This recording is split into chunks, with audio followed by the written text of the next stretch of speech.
Hey guys, welcome back to the channel. So today we're just doing a continuation of our series on how to run a skid steer. Today's video is going to be a lot shorter than last week. We're just going to go through the inside of the cab. Nothing super fancy, special. We're just going to kind of look at where the buttons are and just kind of the generic interior of the cab. Don't get too hung up, and you're going to hear me say this multiple times, don't get too hung up on where each button and switch is. As soon as you jump from a case to a cat to a Takeuchi or a Kubota, all of these switches are going to change position. None of them are going to be in the same spot. The important thing is to just kind of get familiar with the fact that the switches are there, and we'll get into future videos where we talk about what those switches do. With that being said, let's jump into the video and let's roll the intro.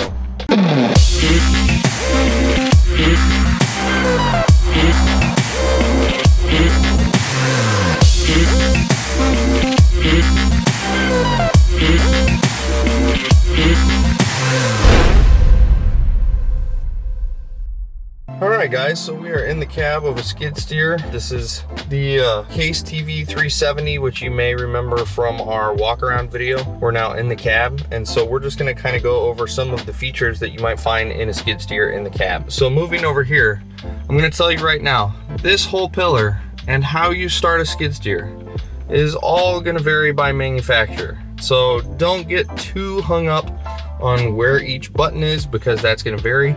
But the first thing we're going to do is we're going to start it up. So on this particular machine, we're going to hit the power button. That gives us cab power. And then we're going to hit the start button. And now we're ready to rock. So one thing I've done, I've already put my lap bar down. That's a common safety feature that in all skid steers, you're going to have that lap bar down to run. Now all I would have to do in this particular machine is hit the hydraulic engage button, and that's going to make my hydraulics live. So backing up just a little bit so you can see everything, we've got our display here that's going to show us our hydraulic temperature, engine coolant temperature, and our fuel.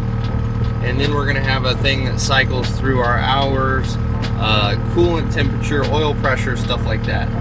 Up above that, you've got your warning lights. It's going to tell you what's going on with the engine. Right here we have a pattern selector, which is going to be a lot more common in your newer machines. I know Bobcat, Caterpillar, John Deere, Case, all of those guys have pattern switchers. I don't know about any of the other manufacturers. Down here we have lights. Again, that's just where they are in this particular machine. Right here, if you see one of these, it's your hand throttle. This particular machine, I also have a foot throttle down there. So moving over to the other pillar, temperature controls, my hydraulic coupler. This is going to be a rabbit speed indicator, so this has a 2-speed function. If I click that with the button, it's going to indicate whether or not you're in the high speed or high gear. This particular unit has a button for a strobe dedicated. This is going to be self-leveling, which we'll get into in a minute. And this is going to be for my auxiliary hydraulics, which you can see over here. I've got 2 different sets. This is going to be whether I'm in standard flow mode, high flow mode, or we call it enhanced high flow at case, but that's going to be high pressure, which is a whole other ball of wax that we'll get into down the road. On your joysticks, these are all going to be controls for whatever attachment you're running outside the cab. I don't know if you remember last video, but we talked about that 14-pin connector. That's going to make all of these buttons, along with this button right here, go live. This is our actual auxiliary hydraulics, which, let me put it in operate mode here. You'll hear them kind of go over leaf. So that's my auxiliary toggle. That's going to actually run the fluid through the auxiliaries.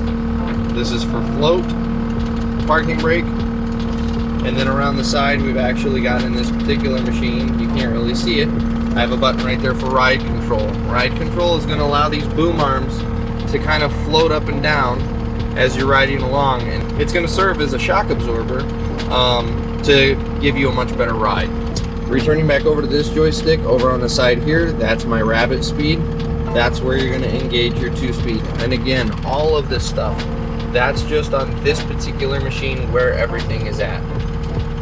So for basic functions, the way I've got this machine set up is in the most common pattern that operators run today, which is ISO.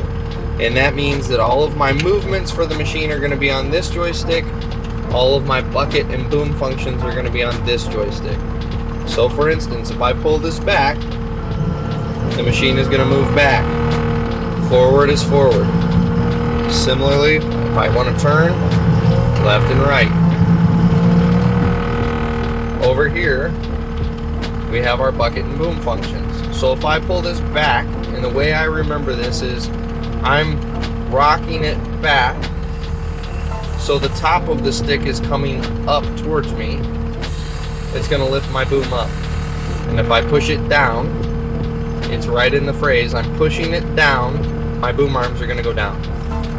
Similarly, we've got our bucket function. So let me get this up here where you can see the skid steer coupler. The way I remember this is, if we had the bucket on there, think about the lip of the bucket. That's the furthest point away from you. If I want to push that lip of the bucket away from me, I'm going to push the stick away from me. That's going to curl it away. If I want to bring that lip towards me, I'm going to pull the stick towards me. So using all of these functions, we're going to be able to run the machine. These are just the basic functions of a skid steer. We'll get into the more complex movements down the road, but this is the first point in kind of mastering the machine, is being able to get into it first of all and start it up, and secondly to be able to just get in and make the boom and the bucket do what you need them to do. So there you go, that's the basics of a skid steer. There's really not a whole lot to it. It's a pretty straightforward machine. I hope this video kind of takes some of the mysticism out of it, and if you're about to jump in the cab for the first time, maybe you won't be so nervous. If there's anything I missed or you want to know more about, by all means comment down below. Let me know, ask the question so that we can help you out. If you're an experienced operator that sees something glaring that I left out, by all means let everybody know. Let's share the knowledge. So I hope you guys have a good Thanksgiving, and we'll see you on the backside of that.